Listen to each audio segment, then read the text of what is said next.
Salam sejahtera, semoga dalam memasuki tahun 2021 kita semakin berlimpah pengharapan kita dalam Tuhan. Semakin bersukacita dan damai menjalani kehidupan tahun 2021.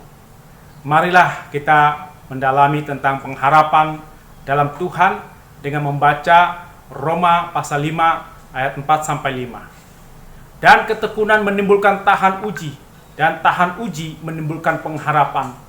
Dan pengharapan tidak mengecewakan, karena kasih Allah telah dicurahkan di dalam hati kita oleh Roh Kudus yang telah dikaruniakan kepada kita. Pengharapan berarti ada keinginan agar terjadi sesuatu.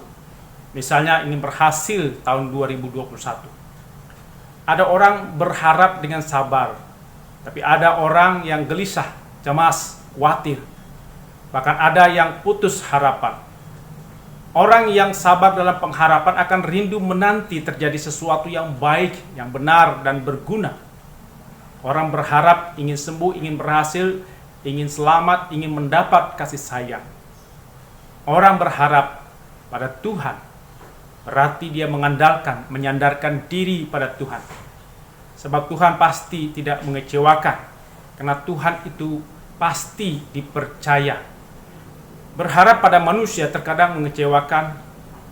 Ada orang tua mengharap agar anaknya kelak menjadi orang yang berguna bagi keluarga, gereja, dan masyarakat. Tapi harapan itu bisa mengecewakan. Pengharapan dalam Tuhan tidak mengecewakan, artinya pasti akan terjadi. Sebab janji Tuhan tidak pernah gagal. Kalau manusia yang diharapkan sering mengecewakan, tapi Tuhan tidak mengecewakan. Kalau kita mengharapkan pertolongan, perlindungan Tuhan, pasti akan ditolong dan dilindungi dari ancaman iblis. Pengharapan itu tidak mengecewakan karena kasih Allah telah dicurahkan atas kita. Mengapa pengharapan akan Allah tidak mengecewakan? Karena ada jaminan, yaitu Roh Kudus dalam hati kita. Roh Kudus yang diberikan pada saat kita dibaptis. Kehadiran Roh Kudus dalam hati agar pusat kemauan kita dikuasai, dikendalikan, dibimbing Roh Kudus. Kemauan pengharapan kita disesuaikan dengan kehendak Allah. Roh Kudus menjadi kekuatan dalam hidup manusia, membuat manusia taat pada Allah. Pengharapan pada manusia bisa mengecewakan karena manusia tidak kekal. Seorang pemuda B berharap ayahnya hadir dalam pernikahannya. Tapi karena kematian mendadak, ayah tidak bisa hadir dalam pernikahan. Hal ini membuat dia kecewa. Berharap pada Allah untuk hadir dalam pernikahan, maka Allah pasti hadir. Karena Allah kekal, tidak bisa mati. Ayah yang dipanggil Tuhan menjadi badai dalam hidup pemuda B. Iman bisa menjadi lemah. Namun ketika orang bersandar pada Yesus, berharap pada Yesus, maka Roh Kudus akan bersinar dalam hati untuk memberi terang hidup. Kita yang gelap ketika badai hidup menerpa, kita merasakan aman karena dipimpin Roh Kudus. Seperti nyanyian NKB 123. Dalam badai hidupku, Yesusku pegang teguh. Walau imanku lemah, ku bersandar padanya. Yesuslah harapanku tiap saat hidupku, apa juga menerpa, ku bersandar padanya. Orang yang berharap pada Tuhan akan memuji Tuhan dan berdoa tidak jemu-jemu. Sampai akhir hidup kita selalu berharap bersandar pada Tuhan. Orang yang berharap pada Tuhan, maka Tuhan akan melindungi saat susah, sehingga kita tabah, tidak resah, dan berserah pada Tuhan. Dalam derita dan kemelut, Tuhan setia menolong kita. Pertolongan Tuhan itu pasti. Walau hati kita sendu dan remuk, Tuhan mengatasi tiap kemelut. Tuhan menolong kita yang lemah, dan kita hanya berharap pada Tuhan, tidak berharap pada manusia. Orang yang berharap pada Tuhan, maka setelah menjalani penderitaan di dunia akan mengalami sukacita yang sempurna. Tidak ada bandingnya dengan sukacita yang diberikan dunia. Ia memiliki suatu keyakinan kuat melalui pekerjaan Roh Kudus bahwa Kristus telah menjanjikan suatu dunia yang lebih baik kepada mereka yang adalah miliknya.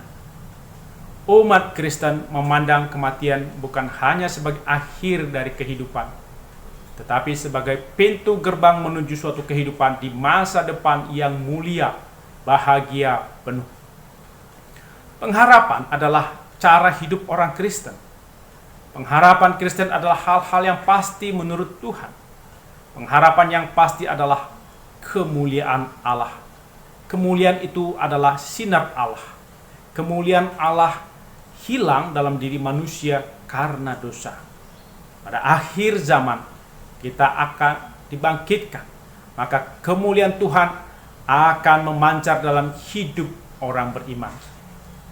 Orang yang berpengharapan ketika menghadapi pencobaan badai hidup kesengsaraan bukan membuat dia putus harapan, tapi makin tekun dan makin tahan uji, dan pengharapannya makin kuat dalam Tuhan. Ketika sakit, menderita, ia makin kuat pengharapannya pada Tuhan. Orang yang dihina orang lain, tapi tidak membalas dengan kejahatan. Orang ini memiliki ketahanan, ketekunan, tahan uji terhadap menghadapi cemooh. Ketika berharap pada Allah, karena Allah sangat mengasihi kita. Mengapa ada orang yang dalam kesusahan, tapi dia berharap kepada teman? Karena ia merasa teman itu mengasihi dirinya. Kasih seorang teman tidak ada yang pasti. Terkadang berubah.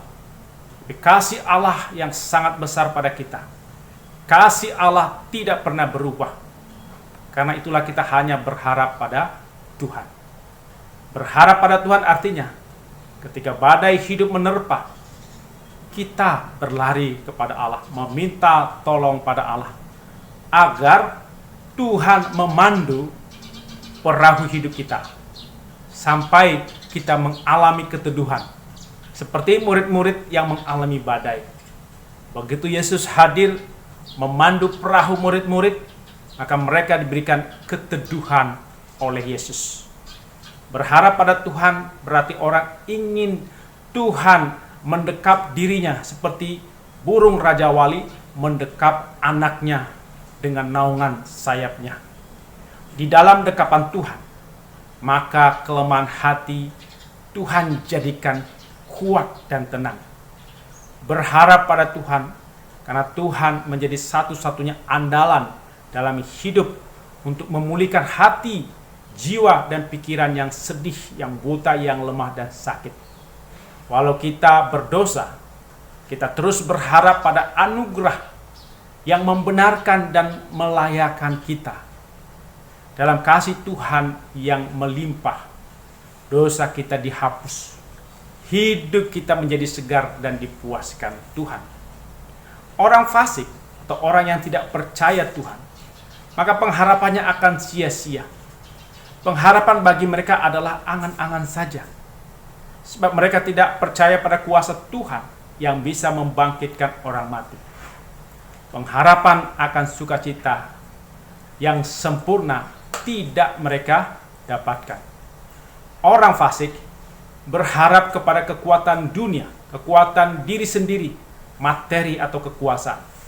Semua itu tidak kekal, bisa hilang, hancur. Ketika sumber pengharapan hilang, maka mereka juga menjadi lemah dan hancur. Hanya Tuhan, sumber pengharapan yang tidak hilang, tidak hancur, dan tidak mati.